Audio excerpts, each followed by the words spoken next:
بسم اللہ الرحمن الرحیم۔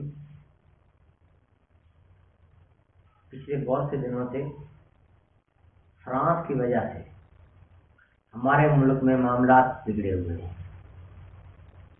ہماری ایک سیاسی تنظیم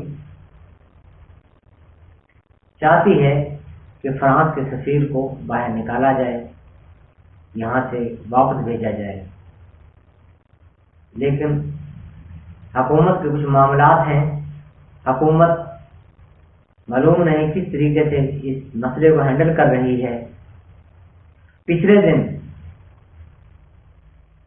تحریک لبیک کے چیئرپرسن کو حراست میں لیا گیا،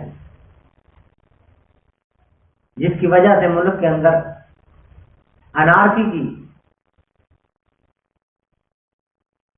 ایک قسم کی انارکی پھیل گئی، جا بجا روڈ بلاک ہوئے، لوگوں کو پریشانیاں ہوئیں، مریضوں کو اسپتالوں میں جانے کے لیے پریشانیاں ہوئیں، لوگوں کو اپنے کام پر جانے کے لیے پریشانی ہوئی۔ لیکن حکومت کا وقت سے پہلے تحریک لبیک کے چیئرپرسن کو گرفتار کرنا بھی غیر دانشمندانہ فیصلہ تھا۔ اس فیصلے کی وجہ سے تمام یہ پریشانیاں ہوئی۔ پھر حکومت نے یتیم خانہ چوک پر جو کارستانی کی وہ سب کے سامنے ہے۔ دوسری بات میں پاکستانی قوم سے کرنا چاہتا ہوں، سب سے چھوٹی چیز روزمرہ استعمال کی بسکٹ وغیرہ بھی ہم لوگ فرانس کے استعمال کرتے ہیں۔ ہم لوگ ایک بسکٹ معیاری نہیں بنا سکتے، کیا ہم اتنے ہی گئے گزرے ہیں؟ کوئی بھی چیز ہم فرانس کی چیزوں کے متبادل نہیں بنا سکتے۔ بسکٹ تو ایک چھوٹی چیز ہے، روزمرہ استعمال کی چیزیں ہیں۔ فرانس پاکستانیوں کے لیے دنیا میں 8واں بڑا ملک ہے جہاں پاکستانی مقیم ہیں۔ 2017 کے مطابق 1,20,000 پاکستانی فرانس میں مقیم تھے، اور اب میں امید کرتا ہوں کہ اس وقت ان کی تعداد اور زیادہ بڑھ چکی ہوگی۔ نئے سروے رپورٹ میرے پاس نہیں ہے اس وقت، بلکہ اس وقت 650 اسٹوڈنٹ پاکستان کے فرانس کے اندر زیر تعلیم ہیں۔ 650 لوگ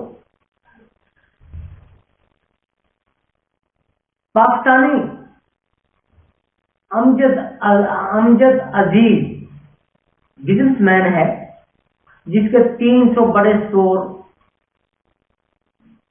فرانس کے اندر ہیں، اور 350 بزنس ویلیو جو ہے ان کی 350 ملین یورو کی ہے۔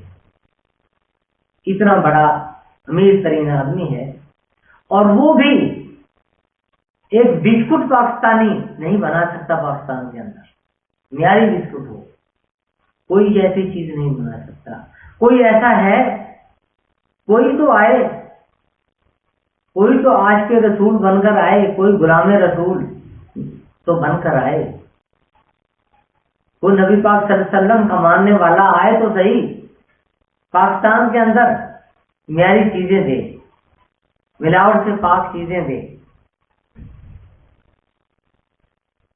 کوئی ہے؟ میرا سوال تو یہ ہے، پوری پاکستانی قوم سے ہے۔ دوسرا، سفیر نکالنا کوئی مشکل کام نہیں ہے۔ سفیر نکالنا کوئی مشکل کام نہیں ہے۔ وہ 1,20,000 لوگ جو فرانس کے اندر مقیم ہیں، وہاں روزگار کما رہے ہیں، ان کو روزگار دینا، ان کو وہاں سے واپس لانا، ان کو یہاں اسٹیبل کرنا مشکل کام ہے۔ یہ بھی کرنا پڑے گا۔